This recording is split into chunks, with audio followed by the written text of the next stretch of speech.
Everyone, कैसे हैं आप सब। एंड आज हम पढ़ेंगे बी वर्ड्सवर्थ, जो कि वी.एस. नायपॉल द्वारा लिखी गई एक शॉर्ट स्टोरी है। एक कहानी है एक पोएट और एक बच्चे के बारे में। इनकी बहुत ही खूबसूरत ब्यूटीफुल बॉन्ड और फ्रेंडशिप के बारे में एक कहानी है। तो ये कहानी जो है हमें नरेट करता है कुछ छोटा सा बच्चा कि कैसे वो पोएट से मिला और कैसे उनके बीच में जो थी एक फ्रेंडशिप बढ़ी। तो ये जो कहानी है हमारी सेट है ट्रिनिडाड में, जो कि एक आइलैंड है कैरेबियन सी में। तो जो ये ट्रिनिडाड आइलैंड है एग्जैक्टली ये स्टोरी सेट है माइगुएल स्ट्रीट में 1959 में। तो जो बच्चा है वो माइगुएल स्ट्रीट में रहता है ट्रिनिडाड आइलैंड में। तो ये जो ट्रिनिडाड आइलैंड था इसको कभी जो थे ब्रिटिशर्स लोग राज किया करते थे, यानी ब्रिटिशर्स लोग का राज था इसके ऊपर। तो इससे काफ़ी ज़्यादा वहाँ के लोगों को बहुत ज़्यादा परेशानी हुई, लेकिन अब उनका जो राज नहीं है, राज ख़त्म हो चुका है। लेकिन फिर भी काफ़ी सारे टेंशन्स हैं और फिर भी अभी भी जो है जो काले हैं और गोरे लोग हैं वो मिलजुल के इस ट्रिनिडाड आइलैंड में रहते हैं। तो जो हमारा जो कैरेक्टर्स हैं हम थोड़े से देख लेते हैं, तो जैसे आपको एग्जाम्स में हेल्प होगी। तो जो बी वर्ड्सवर्थ कैरेक्टर है एक छोटा सा आदमी है, ज़्यादा लंबा नहीं है, 40 साल का है और ब्लैक है। तो वो जो स्टोरी में बताया गया है कि वो एक मतलब करीबन जो ट्रिनिडाड के जो बेसिक जो वहाँ के लोग हैं ना उन्हीं से बिलोंग करता है और ब्लैक है। और वो इस तरह की इंग्लिश बोलता है, इम्पेकेबल इंग्लिश बोलता है, इस तरह का प्रोनाउंसिएशन है उसका, ऐसा लगता है कि बिल्कुल अननेचुरल सा लगता है, बहुत नेचुरल भी साउंड नहीं करती, बहुत अजीब सी लगती है। और वो इसलिए ऐसा करता है क्योंकि वो जो है अपने ब्रिटिशर्स जिस लोगों ने उनके ऊपर राज किया था बी वर्ड्सवर्थ पे और बाकी सारे ट्रिनिडाड के लोगों पे, तो वो अपने कॉलोनाइजर्स को जैसे इमिटेट करने की कोशिश करते हैं, उनकी नकल करने की कोशिश करते हैं, क्योंकि शायद उन्हें वो चीज़ इम्प्रेस करती है कि उन लोगों ने हम पे राज किया, उनका ड्रेसिंग स्टाइल उन्हें पसंद है, उनकी प्रोनाउंसिएशन बहुत पसंद है। इसलिए जो बी वर्ड्सवर्थ है अपने कॉलोनाइजर जिन लोगों ने बी वर्ड्सवर्थ पे राज किया उन्हीं की वो नकल करने की कोशिश करते हैं और उन्हीं की तरह वो ड्रेस पहनते हैं। तो स्टोरी में बताते हैं कि वो बहुत ही नीटली ड्रेस अप करके रखा था और वो एक हैट पहनते हैं, वाइट शर्ट पहनते हैं और ब्लैक ट्राउजर्स पहनते हैं जब वो उस पोइट से मिलते हैं, उस बच्चे से मिलते हैं। तो और वो अपने आप को जो उनके जो फेवरेट पोइट जो बी वर्ड्सवर्थ है, बी वर्ड्सवर्थ का पूरा नाम है ब्लैक वर्ड्सवर्थ, तो इसी से पता चलता है कि वो एक ब्लैक है, लेकिन वो बहुत ज़्यादा पसंद करते हैं विलियम वर्ड्सवर्थ को। अब जो विलियम वर्ड्सवर्थ है बहुत ही ज़्यादा फेमस ग्रेट महान पोएट है ब्रिटिश एरा के, है ना। और विलियम वर्ड्सवर्थ को तो पता ही आपको नेचर बहुत पसंद है, इसलिए बी वर्ड्सवर्थ यानी ब्लैक वर्ड्सवर्थ को भी नेचर बहुत ज़्यादा पसंद है और वो नेचर को बहुत ज़्यादा पसंद करते हैं। अब बात आती है हमारी बच्चे की। तो जो नरेटर होता है बहुत ज़्यादा इंक्विजिटिव होता है। एग्जाम में अगर पूछा जाए कि कैसा था नरेटर, तो आप बता सकते हैं कि जो बच्चा था बहुत ज़्यादा इंक्विजिटिव था, नहीं बहुत जिज्ञासु था, क्यूरियोसिटी से भरा पड़ा था, बहुत फ्रेंडली भी था और बहुत अच्छा ऑब्जर्वर था, कीन ऑब्जर्वर था।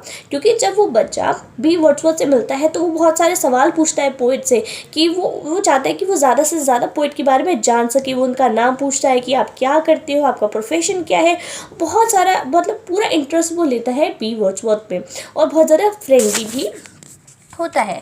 तो हम अपनी स्टोरी शुरू करते हैं। अब हमारी स्टोरी शुरू होती है जिसमें हमारी जो कहानी है हमें शुरू करते हैं बताना वो छोटा सा बच्चा। वो कहता है कि हर दिन जो था हमारी जो मीगुल स्ट्रीट की जो पूरी गली थी, जो ये पूरा गली थी स्ट्रीट, इस पर हमेशा ना बेगर्स आया करते थे।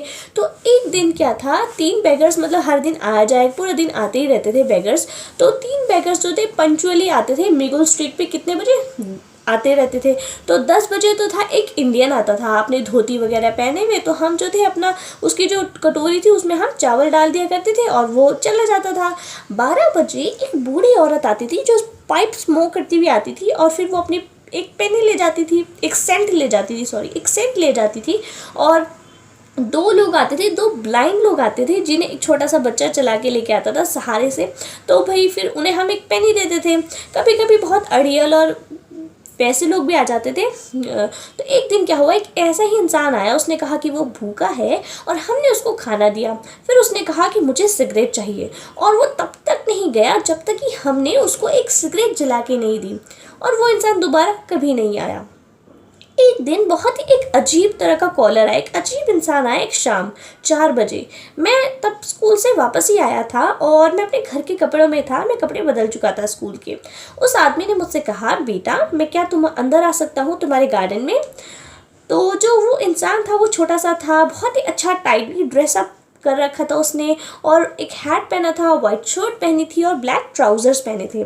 मैंने उससे पूछा तुम्हें क्या चाहिए। उसने कहा कि मैं बीज देखना चाहता हूँ, यानी तुम्हारे गार्डन में बीज है, मैं देखना चाहता हूँ।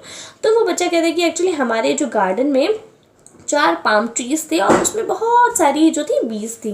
तो मैं जल्दी जल्दी था अपनी सीढ़ियों पे चढ़ा माँ के पास, और मैंने माँ से ज़ोर से बोला, माँ एक आदमी आया है बाहर और वो हमारे घर पे जो गार्डन में बीज देखना चाहता है। मेरी माँ बाहर आई और उन्होंने उस इंसान को देखा और एक रूडली और बहुत अनफ्रेंडली मैनर में उन्होंने कहा कि तुम्हें क्या चाहिए। उस इंसान ने कहा कि मैं बीज देखना चाहता हूँ आपके गार्डन में। उसकी इंग्लिश इतनी अच्छी थी कि बिल्कुल नेचुरल साउंड नहीं कर रही थी, और मैं देख सकता था कि मेरी माँ काफ़ी सी परेशान लग रही है, क्योंकि वो एक अजनबी इंसान था और वो बीज भी देखना चाह रहा था। तो मेरी माँ ने मुझसे कहा कि यहीं पे खड़े रहो जब तक कि ये आदमी बीज देखता है। तो उस इंसान ने कहा, थैंक यू मैडम। अब हम जो थे बीज देखना शुरू कर गए। वो इंसान और हम दोनों देख रहे थे। करीबन 1 घंटा हमने बीज देखी। उस इंसान ने मुझसे कहा कि मुझे जो है बीज देखना बहुत पसंद है, तुम्हें भी पसंद है बेटा? तो मैंने कहा कि मेरे पास समय नहीं होता है देखने के लिए। फिर मैंने पूछा कि आप क्या करते हैं मिस्टर? वो उठे और उन्होंने कहा कि मैं एक पोएट हूँ। मैंने पूछा, एक अच्छे पोएट? उसने कहा, हाँ, दुनिया में सबसे ग्रेटेस्ट पोएट हूँ मैं। मैंने उनसे पूछा कि आपका नाम क्या है मिस्टर? उसने कहा, बी वर्ड्सवर्थ। मैंने कहा, बी फॉर बिल? उसने कहा, नहीं, B for black Wordsworth. White Wordsworth मेरा भाई है, और हम एक ही दिल शेयर करते हैं, एक ही हार्ट शेयर करते हैं।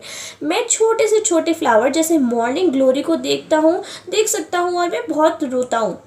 तो मैंने पूछा कि क्यों, आप मॉर्निंग ग्लोरी को देख के क्यों रोते हैं? तो उसने कहा कि बेटा, तुम जब बड़े होगे तुम्हें पता चल जाएगा। जब आप एक कवि होते हैं तो आप हर चीज़ को देख के रो सकते हैं और हम हंस नहीं सकते।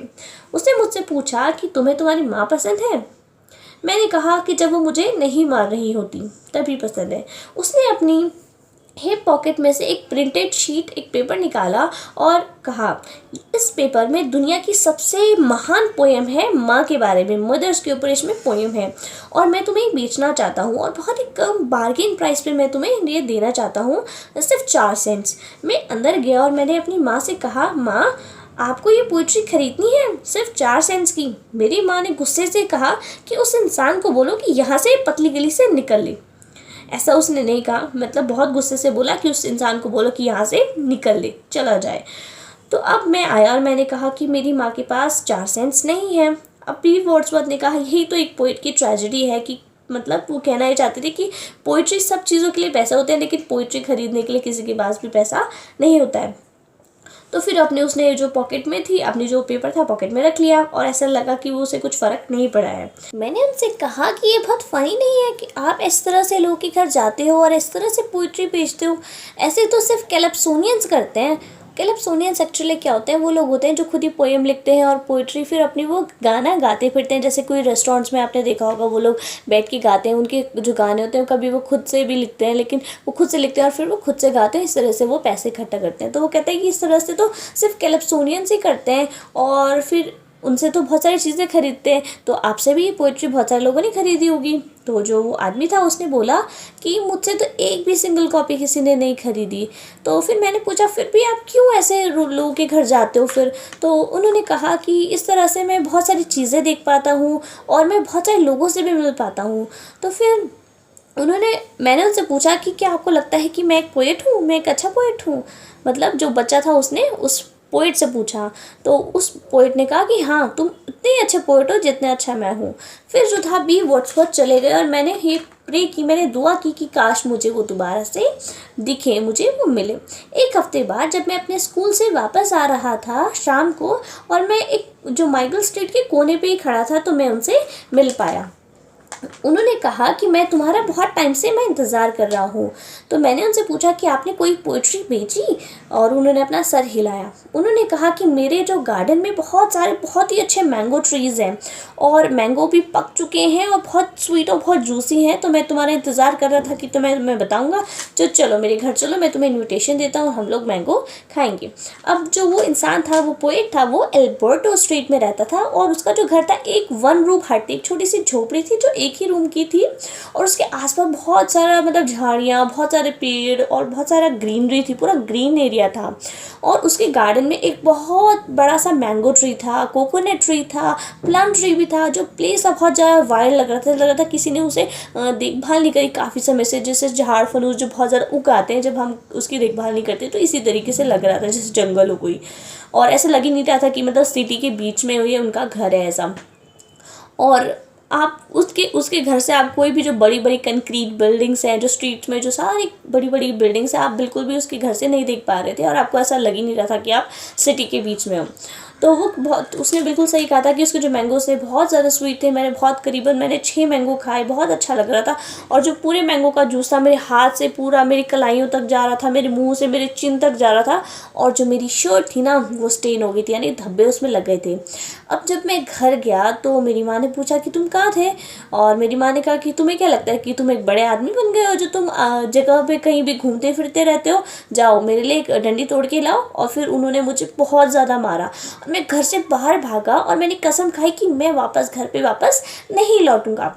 मैं वापस से बी वर्ड्सवर्थ के घर पे गया और मैं बहुत गुस्सा था, मेरी नाक पूरी बह रही थी खून से। बी वर्ड्सवर्थ ने कहा तुम चुप रहो और हम वॉक करने जाएंगे। मैंने रोना बंद करा, लेकिन अभी भी मैं बहुत सांस लेने में मुझे दिक्कत हो रही थी, क्योंकि जब हम रोते हैं तो हमें अच्छे से सांस नहीं आ पाती है। तो हम वॉक करने गए। हमने वॉक की सेंट क्लेयर एवेन्यू से सवाना तक, और फिर हमने रेस कोर्स तक भी वॉक करी। बी वर्ड्सवर्थ ने कहा कि चलो अब घास पे लेट जाते हैं और आसमान की तरफ देखते हैं। मैं तुम्हें बताना चाहता हूँ कि मैं तुम्हें बताना चाहता हूँ कि तुम सोचो कि वो सितारे हमसे कितनी ज़्यादा दूर हैं। तो मैंने वैसे ही किया कि जैसे उन्होंने मुझे कहा था, और मैंने सितारे देखे। और मुझे ऐसा लगा जैसे कि बिल्कुल भी मैं सब भूल गया था। ऐसा लग रहा था कि मुझे इतना अच्छा सा फील हो रहा था कि मैंने सारा जो मेरा गुस्सा था, मेरे आंसू थे, वो सारे एक चुटकी में उड़ गए थे। तो मैंने कहा कि मुझे अब अच्छा लग रहा है, वो मुझे सितारों के नाम बताने लग गए। और मुझे जो कॉन्स्टिलेशन होते हैं, कॉन्स्टिलेशन मतलब ग्रुप ऑफ स्टार्स होते हैं, तो वो मुझे उनके नाम बताने लगे। तो उन्होंने मुझे ओरियन द हंटर उसके नाम बताए। बाकी भी उन्होंने बहुत सारी चीज़ें बताई थी, लेकिन मैं बाकी भूल गया। लेकिन जो अभी भी जो मैं ओरियन जो है उसको मैं उसका एग्जैक्ट स्पॉट मैं आसमान में बता सकता हूँ। तो फिर तभी जो एक लाइट फ्लैश हुई हमारे चेहरे पर, मतलब एकदम रोशनी सी आई हमारे चेहरे पर। तो जब हमने देखा कि जो एक पुलिसमैन था, तो हम घास से उठे। तो पुलिसमैन ने कहा कि तुम यहाँ पे क्या कर रहे हो। तो बी वर्ड्सवर्थ ने कहा यही सवाल तो मैं अपने आप से 40 सालों से पूछ रहा हूँ। तो बी वर्ड्सवर्थ, मैंने कहा कि हम दोस्त बन गए हैं, बी वर्ड्सवर्थ और मैं, ठीक है।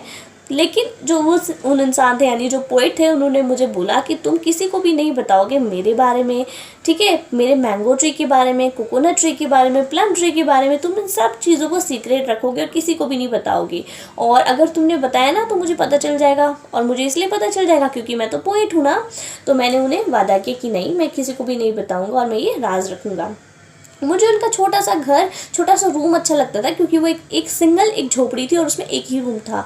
उसमें कोई फर्नीचर नहीं था और बहुत प्यारा सा था, क्लीन था, हेल्दी था, साफ़ सुथरा था, लेकिन बहुत ज़्यादा लोनली सा फील करता था।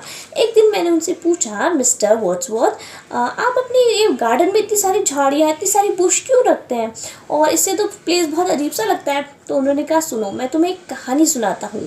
एक समय की बात है, एक लड़का था और एक लड़की थी। वो एक दूसरे से मिले और वो प्यार में पड़ गए। वो एक दूसरे से इतना उन्हें प्यार करते थे कि उन्होंने शादी कर ली। और वो दोनों कवि थे, वो दोनों क्या थे, पोइट्स थे। और जो मैन था, जो लड़का था, उसको वर्ड्स बहुत पसंद थे, उसे शब्द बहुत पसंद थे, उसे लिखना बहुत पसंद था। और जो लड़की थी उसे ग्रास, फूल, फ्लावर्स, ट्रीज़ बहुत अच्छा लगता था। वो दोनों बहुत ही हंसी खुशी एक सिंगल रूम में रहते थे। और एक दिन लड़की ने, जो गर्ल पोएट थी, उसने बॉय पोएट को कहा कि हमारे घर में एक और अनदर पोएट आने वाला है फैमिली में। लेकिन जो वो पोएट था वो कभी बॉर्न नहीं हो पाया, वो जो छोटा सा पोएट था वो कभी बॉर्न नहीं हो पाया, क्योंकि जो गर्ल पोएट थी वो मर गई थी। तो उसी के साथ जो यंग पोएट था, जो पैदा होने वाला था, वो भी उसके साथ ही मर गया, यानी वो पैदा नहीं हो पाया। इसलिए जो गर्ल का हस्बैंड था, यानी जो बॉय पोएट था, उसे बहुत बहुत दुखी था वो। और उसने ये सोचा कि अब मैं कभी भी कोई भी चीज़ छूऊंगा नहीं, गर्ल की, जो गर्ल पोएट की गार्डन की, मैं कोई भी चीज़ छूऊंगा नहीं, उसे वैसे का वैसे ही छोड़ दूंगा। इसलिए जो गार्डन था वैसे का वैसा हमेशा रह गया, मतलब उसने कोई भी छेड़खानी नहीं की। और जो गार्डन था वो एकदम जंगली, एकदम वाइल्ड ग्रो हो गया। बहुत सारे पेड़ पौधे उसमें अननेसेसरी ग्रो हो गए। तो जब मैंने बी वर्ड्सवर्थ को देखा और उन्होंने मुझे ये बहुत ही खूबसूरत सी स्टोरी सुनाई, तो मैं समझ गया कि मुझे समझ में आ गई थी उनकी स्टोरी। यानी वो सोच रहा था कि ये जो स्टोरी है वो अपने बी वर्ड्सवर्थ, ब्लैक वर्ड्सवर्थ के ही बारे में है। हम लॉन्ग वॉक्स पे जाया करते थे, हम बोटानिकल गार्डन गए, रॉक गार्डन गए और बहुत सारी जगह पे हम घूमे। ठीक है, तो मतलब बहुत ही मुझे अच्छा लगता था जब मैं उनके साथ होता था। मैं चर्च भी जाता था और वो मुझसे कहते थे कि तुम चलो हम आइसक्रीम खाने चलते हैं, और जब मैं हाँ कहता तो वो बहुत ज़्यादा सीरियस हो जाते और फिर वो सोचते कि अच्छा अब हम किस कैफ़े में जाएं। और जब हम कैफ़े में, मैं कैफ़े का जब मैं नाम बताता था तो वो कहते थे ठीक है मैं जाता हूँ, और मैं प्राइस कम करके आता हूँ। फिर हम लोग जाते थे। तो उनके साथ रह के मुझे ऐसा लगता था कि ये दुनिया बहुत ज़्यादा, वर्ल्ड बहुत एक्साइटिंग प्लेस हो गया था। यानी उनके साथ रह के मुझे ये दुनिया बहुत ज़्यादा खूबसूरत लगने लगी थी। एक दिन क्या हुआ, एक दिन जब उनके गार्डन में था, तो मैं जब उनके गार्डन में था तो उन्होंने मुझसे कहा कि मैं तुम्हें एक बहुत ज़्यादा ग्रेट सीक्रेट बताना चाहता हूँ। तो उन्होंने कहा कि मतलब मैंने उनकी तरफ देखा और उन्होंने मेरी तरफ देखा। तो फिर उन्होंने कहा कि ये जो बात है ना, ये हम दोनों के बीच में रहेगी, याद रखो, ठीक है। तो मैंने कहा ठीक है। फिर उन्होंने बताना शुरू किया कि मैं एक पोएम लिख रहा हूँ, और उन्होंने कहा कि जो ये पोएम है ये और पोएम से बहुत अलग है, ये दुनिया की सबसे महान पोएम है। तो मैं एकदम बहुत ज़्यादा मैं एक्साइटेड हो गया। और उन्होंने कहा कि मैं इस पोएम पर काम कर रहा हूँ करीबन 5 सालों से मैं इस पोएम पे काम कर रहा हूँ, और ये पोएम ख़त्म होगी अगले 22 सालों में। आज से अगले 22 सालों में ये पोएम ख़त्म होगी, और मैं अगर इस रफ्तार से लिखता रहूँ तो वो कहते हैं कि मैं एक लाइन लिखता हूँ, बस मैं एक लाइन, एक महीने में मैं एक लाइन लिखता हूँ, और मैं हमेशा कोशिश करता हूँ कि ये लाइन सबसे परफेक्ट और बेस्ट लाइन हो, सबसे खूबसूरत लाइन हो। तो मैंने उनसे पूछा कि इस महीने की, मतलब जो लास्ट महीना था, उसकी लाइन कौन सी थी। तो उन्होंने आसमान की तरफ देखा और कहा द पास्ट इज़ डीप। मैंने कहा कि ये बहुत ही खूबसूरत लाइन है। बी वर्ड्सवर्थ ने कहा कि मैं चाहता हूँ कि मैं ऐसा करता हूँ कि पूरे मैं महीने एक्सपीरियंस करता हूँ, सोचता हूँ बहुत ध्यान से, और फिर मैं जो है इस लाइन को लिखता हूँ। यानी इस लाइन को, कोई भी एक जो लाइन लिखनी होती है उसमें मैं बहुत सारी सोच और बहुत ज़्यादा मतलब दिमाग यूज़ करके मैं वो लाइन लिखता हूँ। तो मैं बहुत ज़्यादा मतलब आश्चर्य हो गया, मुझे बहुत एक्साइटमेंट होने लग गया कि वाह ये स्टोरी कितनी, पोएम जो लिख रहे हैं कितनी अच्छी है। तो हमारी वॉक्स ऐसी कंटिन्यू रहती थी, हम चलते थे, कभी हम कहाँ घूमने जाते थे, कभी हम कहाँ घूमने जाते थे। तो एक दिन हम एक जगह घूमने गए, सी के, समुद्र के साइड हमने घूमने गए। तो मैंने उनसे पूछा कि अगर मैं ये पेन जो है वाटर में डालूं तो क्या ये फ्लोट करेगी।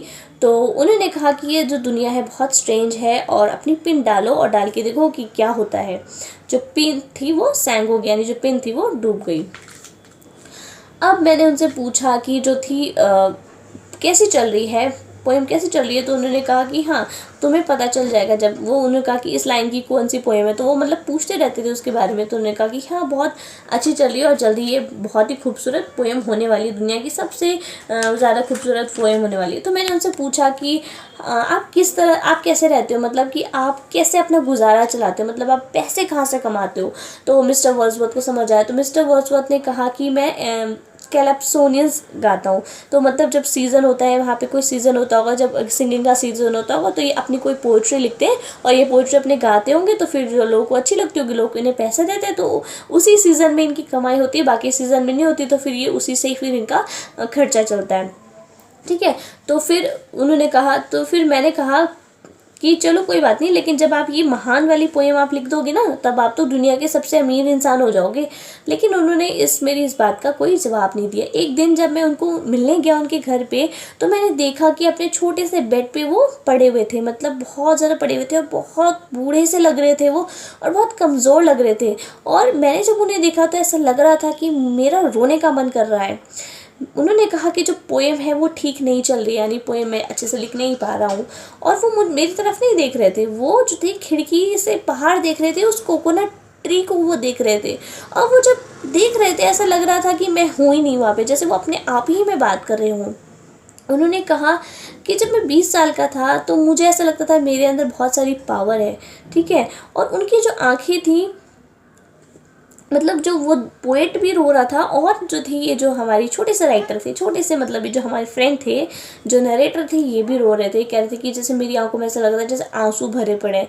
और जब मैं देख रहा था कि जो उनका चेहरा है ना दिन पर दिन बूढ़ा होता जा रहा है, बहुत थका हुआ होता जा रहा है, तो मुझे लग रहा था कि मतलब समय आ चुका है।